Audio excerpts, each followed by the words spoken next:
तो इस वीडियो में हम डिस्कस करने वाले हैं अल्केन्स और हम फोकस कर रहे हैं उसकी प्रिपरेशंस और उसके रिएक्शंस पे, क्योंकि स्टूडेंट्स को मैट्रिक के स्टूडेंट को इस टॉपिक में थोड़ा सा इशू होता है, क्योंकि 9 पे उन्हें पूरे रिएक्शंस पढ़े नहीं होते इतने खास और डायरेक्ट रिएक्शन आते हैं।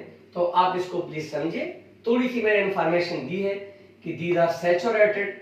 सैचुरेटेड का मतलब यह है कि सारे बॉन्ड सिंगल कोवेलेंट है और इसका जनरल फार्मूला है। मैं इस डिटेल में नहीं जाना चाहता, डायरेक्ट हम आ जाते हैं प्रिपरेशन पे। अब इसके दो मेथड्स हैं। First, hydrogenation of alkenes and alkynes.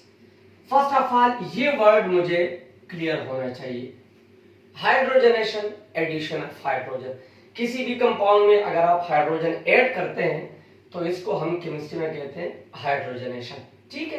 अब चूंकि मेरे पास दो कंपाउंड है, अल्कीन्स भी है और अल्काइन भी है, तो मैं इसको अलग अलग डील करता हूं।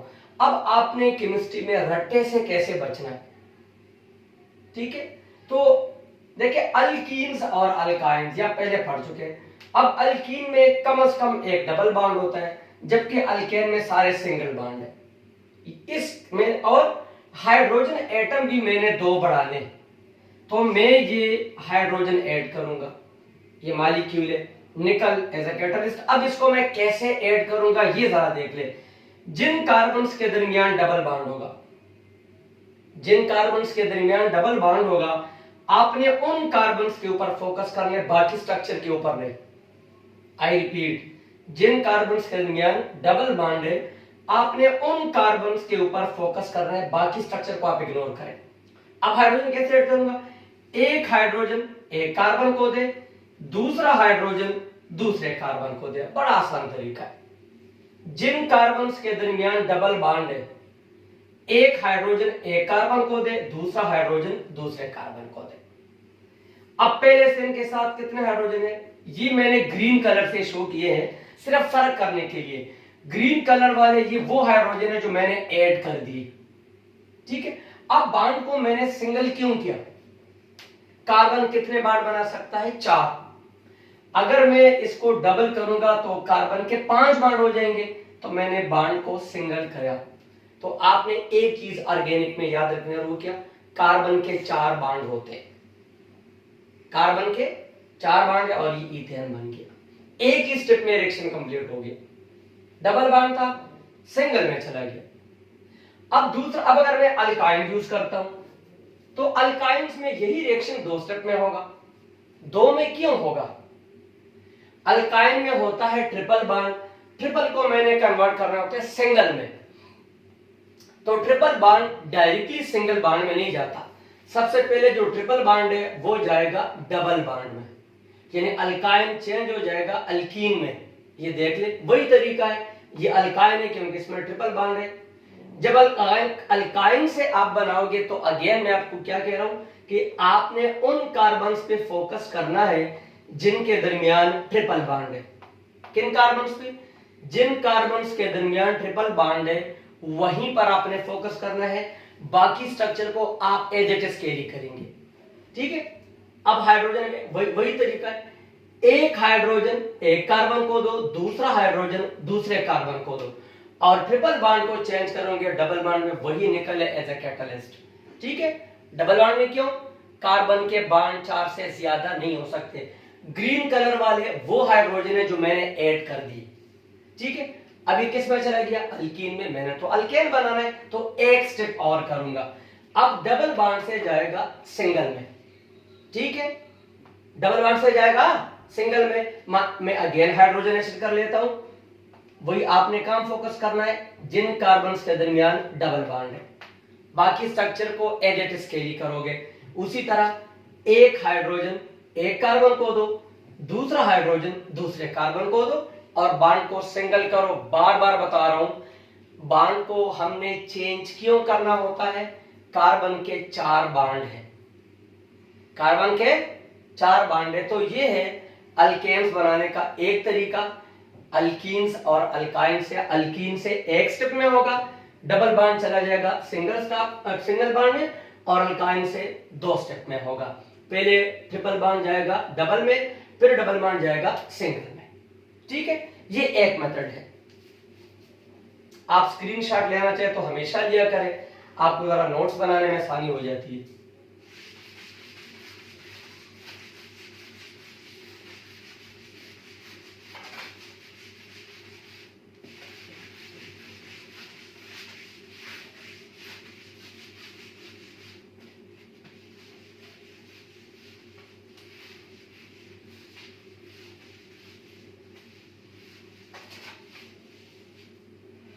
अब दूसरा मेथड है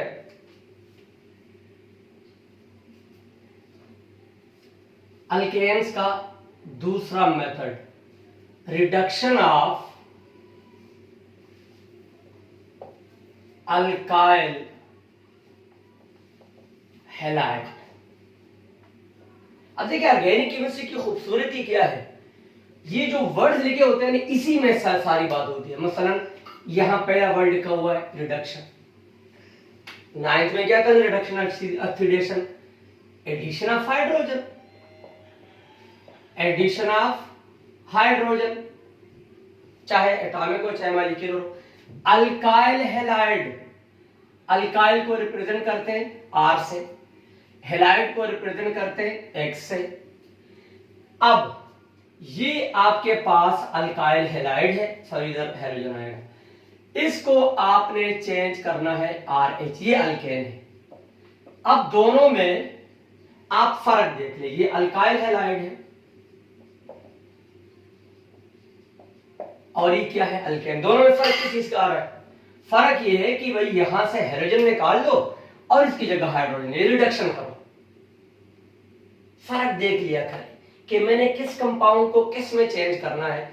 जब आपको फर्क समझ आएगा तो आपको रिएक्शन भी समझ आ जाएगी। ठीक है, अब मैं क्या करूंगा, ये मेरे पास एक अल्काइल हैलाइड है और ये मेरे पास 2 हाइड्रोजन है। अब क्वेश्चन ये है, ये हाइड्रोजन कहां से आए, तो ये हाइड्रोजन मैं बनाऊंगा। सेकेंड चैप्टर, जब भी आप किसी मेटल और एसिड को आपस में रिएक्ट करते हैं तो इनके रिएक्शन होने से हाइड्रोजन प्रोड्यूस होता है। तो यहां मैं एरो के ऊपर कोई भी मेटल ले लो, मैं जिंक ले लेता हूं, कोई भी एसिड ले लो, मैं HCl ले लेता हूं। ये जिंक और HCl मिलकर क्या बनाएंगे, ये बनाएंगे ये हाइड्रोजन। ठीक है, अब इसको निकालना है, इसकी जगह हाइड्रोजन लाना है, CH3, इसकी जगह हाइड्रोजन H लगाऊं, 2 हाइड्रोजन थे, एक हाइड्रोजन यहां आए, एक इस क्लोरीन के साथ मिलेगा तो साथ में बनेगा HCl। ये अल्केन है कि नहीं है, इसको जरा यूं लिखो ना, एक ही चीज है, ये मीथेन बना। तो 2 मेथड्स हो गए प्रिपरेशन के, एक hydrogenation of alkenes and alkynes और दूसरा है रिडक्शन ऑफ अल्काइल हैलाइड। ठीक है, आप स्क्रीनशॉट लेना चाहते हैं क्योंकि इसके बाद मैं रिएक्शन इसके अलग समझाता।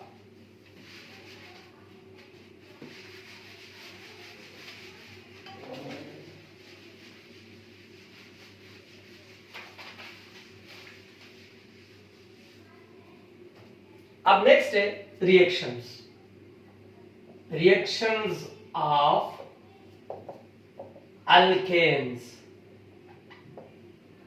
सबसे पहले अल्केन सैचुरेटेड है, सैचुरेटेड का मतलब क्या है, सारे बॉन्ड सिंगल कोवेलेंट है। ठीक है, ये लेस रिएक्टिव है, इजीली रिएक्ट नहीं करते, सारे बॉन्ड सिंगल है। और दूसरा, इसमें एडिशन रिएक्शन नहीं होते अल्केन्स में। अच्छा, एडिशन रिएक्शन क्या होते हैं, किसी भी कंपाउंड में एटम्स ऐड करना। इसमें ऑलरेडी बॉन्ड सिंगल है तो इसके ऊपर एडिशन नहीं हो सकती, तो एडिशन रिएक्शन इसमें पॉसिबल नहीं है। ठीक है, तो फिर क्या पॉसिबल है, तो आपके सिलेबस में इसके 2 रिएक्शंस हैं। नंबर 1 कंबस्शन, जिसको हम बर्निंग भी कहते हैं।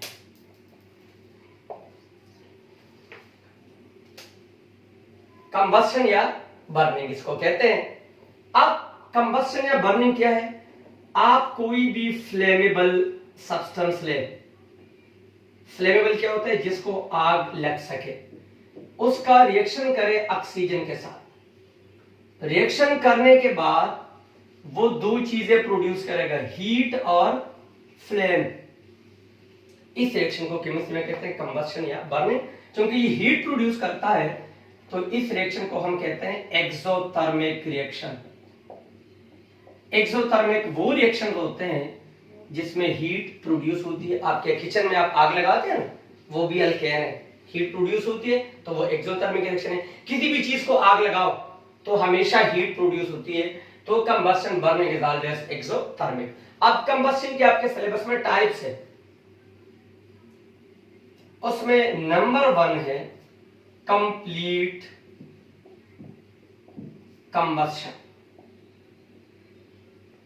अब कंप्लीट कंबस्शन क्या है, ये फर्क करे, पेपर में इसी तरह क्वेश्चन आता है कंप्लीट इनकम्प्लीट का।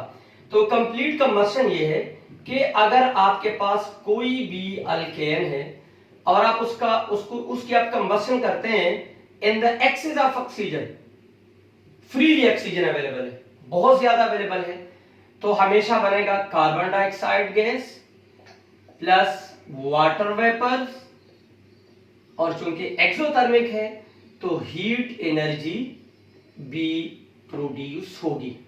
ये एक्सेस में है, तो जो एक्सेस ऑफ ऑक्सीजन में होता है उसे हम केमिस्ट्री में कहते हैं कंप्लीट कंबस्शन। एग्जांपल, आप किचन में कौन सा गैस यूज करते हैं? यही CH4। ऑक्सीजन एक्सेस में है, क्या बनेगा? कार्बन डाइऑक्साइड, वाटर वेपर्स और प्लस हीट एनर्जी।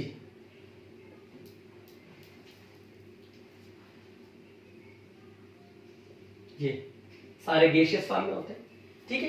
कोई भी अल्केन इस तरह करेगा, आप इस पर फोकस ना करें, इधर ईथेन है, म्यूटेन है, ब्यूटेन है, जो भी है, आप फोकस करें कि जो ऑक्सीजन है वो एक्सेस में होना चाहिए, तो यही बनेंगे अल्केन जो भी होगा, ठीक है।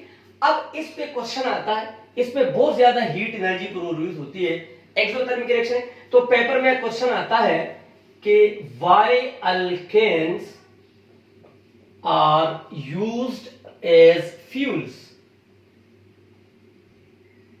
हम अल्केन को एज ए फ्यूल क्यों यूज करते हैं? आप पेट्रोल यूज करते हैं, अल्केन है। आप घरों में गैस CNG गाड़ियों में हम डालते हैं, वो भी अल्केन है।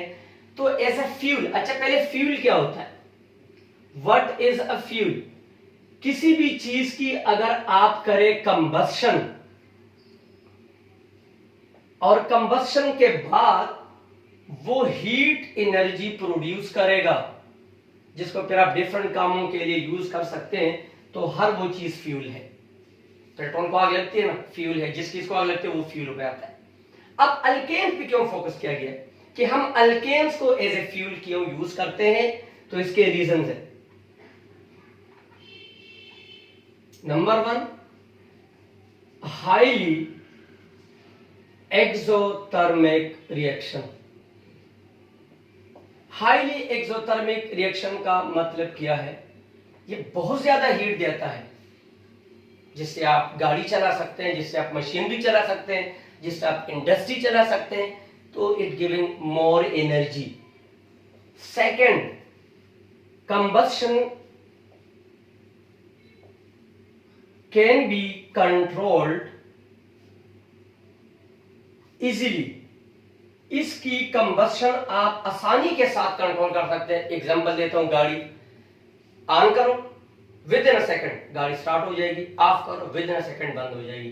तो आप इसकी कंबस्शन को इजीली कंट्रोल कर सकते हैं। और तीसरा, जाहिर है इतने ज्यादा ये महंगा सोर्स नहीं है, ठीक है। तो ये 3 रीजन है जिसकी वजह से हम अल्केन्स को एज ए फ्यूल यूज करते हैं। पेपर में ये क्वेश्चन अलग भी आता है कि why alkanes are used as fuels, ठीक है। हमेशा स्क्रीनशॉट लिया करें या लिख लिया करें। अब इसके बाद एक और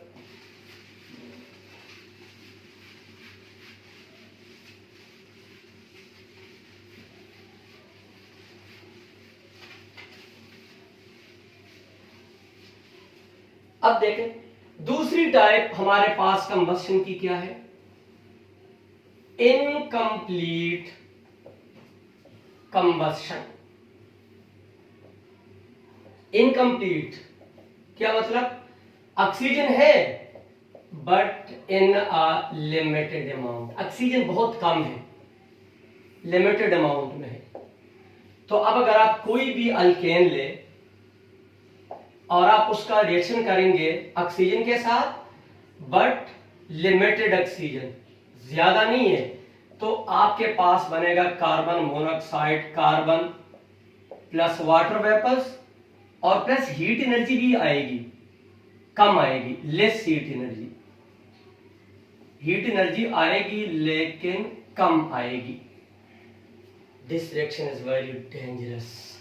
वजह, इसमें ये जो बनता है इसको हम कहते हैं कार्बन मोनोऑक्साइड।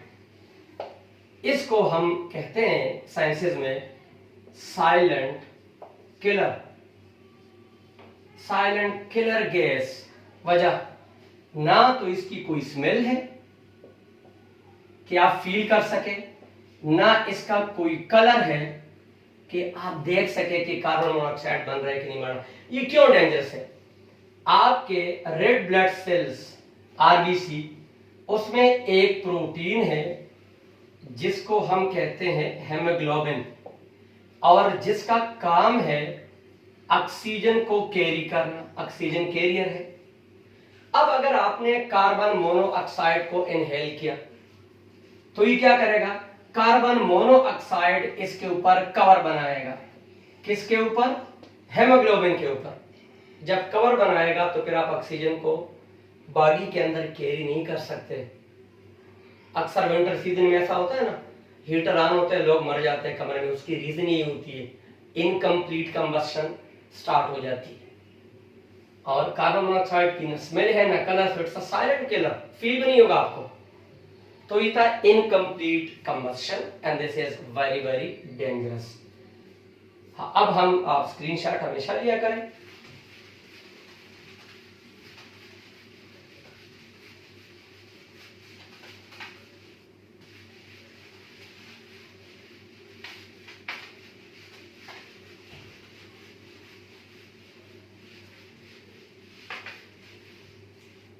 अब इसका हम एक अल्केन्स का दूसरा रिएक्शन जो कि आपके सिलेबस में है, और वो है विद हेलोजेंस। कि हेलोजेंस के साथ अल्केन्स कैसे बिहेव करता है। हेलोजन किसे कहते हैं, ग्रुप 7A के मेंबर्स, 9th में पढ़े थे। इसमें इसका रिएक्टिविटी ऑर्डर है, फ्लोरीन सबसे ज्यादा रिएक्टिव है, then chlorine, then bromine and then iodine. इसका रिएक्शन तो एक्सप्लोसिव होता है, इसलिए हम कभी भी लैब में ये ट्राई नहीं करते, और ये बहुत ज्यादा लीस्ट रिएक्टिव है। रिएक्शन करने के लिए बहुत सारी चीजें आपको प्रोवाइड करनी पड़ती है, तो जब हम रिएक्शंस करेंगे तो वो इन दो हेलोजेंस की ज्यादा करेंगे। क्लोरीन और ब्रोमीन ये मॉडरेट रिएक्टिव है, न बहुत ज्यादा रिएक्टिव है न बहुत कम रिएक्टिव है। अब इसका मैं करता हूं फर्स्ट विद क्लोरीन, कि क्लोरीन के साथ अल्केन कैसे बिहेव करता है। अब क्लोरीन के साथ जो अल्केन का रिएक्शन है, it is a photochemical reaction. Photochemical, photo mean light, इसका मतलब है कि इस रिएक्शन के लिए सनलाइट चाहिए। अगर सनलाइट नहीं है तो ये रिएक्शन नहीं होगा। जिस तरह का होता है ना photosynthesis, sunlight, photo mean light.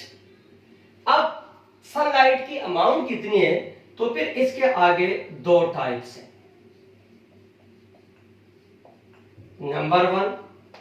Number one इसके हैं कि if there is diffused sunlight, diffuse sunlight है तो फिर ये रिएक्शन होगा सब्स्टिट्यूशन रिएक्शन। क्या होगा, सब्स्टिट्यूशन रिएक्शन। इसका मतलब क्या है कि जो हाइड्रोजन एटम्स है, जो भी आपके पास अल्केन है, उसमें जो हाइड्रोजन एटम्स है वो स्टेप बाय स्टेप का मतलब क्या है, एक एक हाइड्रोजन, सारे एक स्टेप में नहीं, रिप्लेस्ड बाय क्लोरीन एटम्स। जितने भी हाइड्रोजन है वो step by step chlorine atoms के साथ सब्स्टिट्यूट हो जाएंगे। फिर कॉल्ड सब्स्टिट्यूशन रिएक्शन। किस तरह होगा, ये CH4 है और Cl2, और यहां मैं एरो के ऊपर लिखूंगा क्या, डिफ्यूज्ड सनलाइट। ये पेपर में आता है, डिफ्यूज्ड सनलाइट हो, क्या करेंगे, हर एक स्टेप में एक हाइड्रोजन कम करो, उसकी जगह एक क्लोरीन ले आओ। इधर कितने हाइड्रोजन है, 4, 3 करो। हर एक स्टेप में एक हाइड्रोजन निकालो और उसकी जगह एक क्लोरीन ले आओ। कितने हाइड्रोजन थे, 4, इधर कितने हो गए, 3, एक निकल गया। वो हाइड्रोजन कहां गया, वो हाइड्रोजन यहां आ गया। इधर कितने क्लोरीन थे, 2, एक यहां आ गया, दूसरा, तो HCl हर स्टेप में 7 बनता जाएगा। अब इसको इधर ले आओ, CH3Cl, वही मैकेनिज्म, एक हाइड्रोजन कम करो, क्लोरीन बढ़ाते जाओ। कितने हाइड्रोजन है, 3, अब 2 हो जाएंगे। कितने क्लोरीन थे, 1, क्लोरीन बढ़ाते जाओ, अब 2 हो जाएंगे, प्लस HCl बनता जाएगा, इधर का एक हाइड्रोजन, इधर का एक क्लोरीन। अब इसको इधर ले आओ, CH2Cl2, अगेन Cl2, क्या करो, एक हाइड्रोजन और कम करो, CH करो, HCl। अब इसको इधर ले आओ, CHCl3 प्लस Cl2, अब ये CCl4, सारे हाइड्रोजन निकल गए, प्लस ये क्या, इसको हम कहते हैं कार्बन टेट्राक्लोराइड, कार्बन टेट्राक्लोराइड, ये बना, सारे हाइड्रोजन निकल गए, रिएक्शन खत्म। तो डिफ्यूज सनलाइट और डिफ्यूज सनलाइट हर स्टेप में आएगा, ठीक है। ये रिएक्शन कब तक होगा, जब सारे हाइड्रोजन रिप्लेस हो जाएंगे, जब सारे हाइड्रोजन रिप्लेस हो जाएंगे। अब इसमें कोई हाइड्रोजन नजर आ रहा है, नहीं, रिएक्शन खत्म हो गई। अच्छा, 4 स्टेप्स क्यों, यानी मेरे ये रिएक्शन 4 स्टेप में क्यों होगा, आप शुरू में देख ले कितने हाइड्रोजन होंगे, इधर 4 है, हर स्टेप में एक एक निकलेगा, तो जितने हाइड्रोजन होंगे उतने स्टेप्स लगेंगे। 4 हाइड्रोजन है तो 4 स्टेप्स लग गए, हर स्टेप में एक एक हाइड्रोजन निकालना है। अब अगर हमारे पास क्या हो, ब्राइट सनलाइट हो, या कुछ बुक्स में लिखा हुआ है डायरेक्ट सनलाइट, फिर क्या होगा, this reaction is dangerous, explosive होता है, बहुत डेंजरस रिएक्शन है अगर डायरेक्ट सनलाइट मिलेगा क्लोरीन को। तो ये CH4 प्लस Cl2, कौन सा लाइट, डायरेक्ट सनलाइट, ये कंपाउंड यहां से टूटेगा, बनेगा कार्बन प्लस HCl, बैलेंसिंग के लिए यहां 4 लगाओ, तो यहां भी लगाओ 2। डायरेक्ट 1 स्टेप रिएक्शन है, जो भी अल्केन होगा वो टूट जाएगा, एक्सप्लोजिव रिएक्शन है, ठीक है। तो इस वीडियो में हमने डिस्कस किए अल्केन्स की प्रिपरेशन और अल्केन्स के रिएक्शन।